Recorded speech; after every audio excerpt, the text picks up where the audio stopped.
Prince William and his eldest son Prince George demonstrated their tight-knit bond during a recent football match at Wembley Stadium. The royal pair were spotted in the stands to witness the FA Cup final, with 10-year-old George evidently sharing his dad's passion for football. Prince George seemed unable to wipe the grin off his face as he and his father watched Manchester United's secure victory over rivals Manchester City for the second consecutive year with a scoreline of 2-1.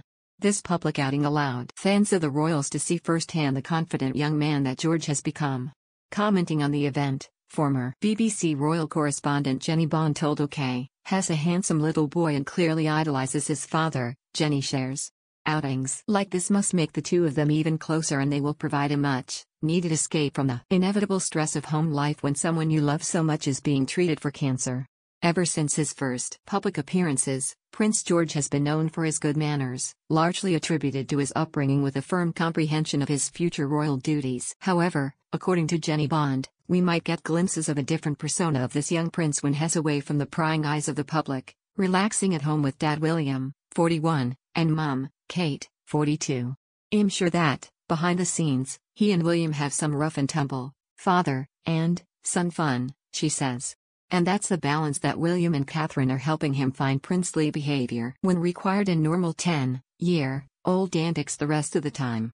Reflecting on her time spent with the late Princess Diana, Jenny notes the striking similarities between Prince William's upbringing and his and Kate Middleton's parenting approach.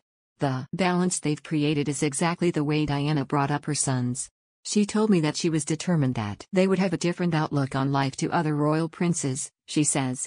Diana organized play days and work days for them. Days when they could wear jeans and baseball caps, eat burgers and race around on go-karts like other kids of their age, and days when they would have to wear suits and ties and behave like princes.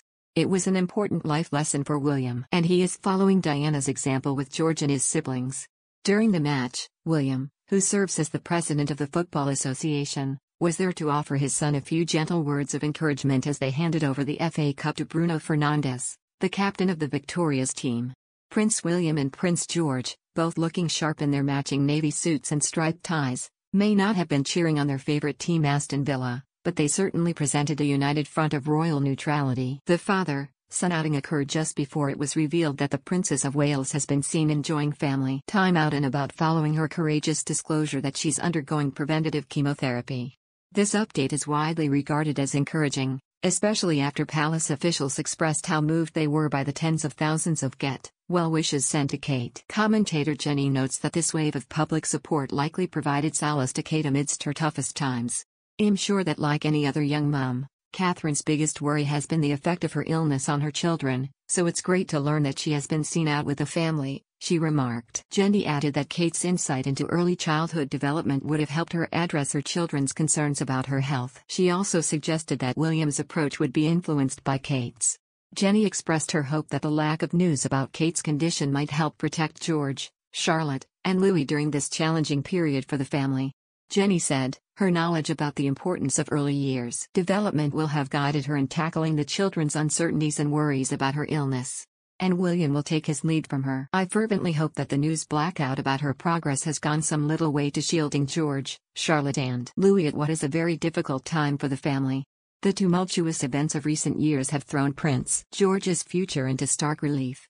Unlike his two younger siblings, every phase of the young prince's life has been preordained from the moment he was born. While he is destined to be king one day, he will first serve as a working royal, championing causes that resonate with him personally. To see the Platinum Jubilee, followed by the Queen's death, followed by all that happened after that with the change in reigns and then the coronation. That is a lot for a 10-year-old to absorb. Perhaps William and Catherine would like to have introduced him to the idea of what was going to happen a little more gradually, because it's been almost a baptism of fire. It has quite literally been your second in line to the throne, this is your destiny, and there it was, writ large and globally, this is what's going to happen to you. I hope that they have taken him to one side and calmed him, explained to him and, more than anything, listened to him.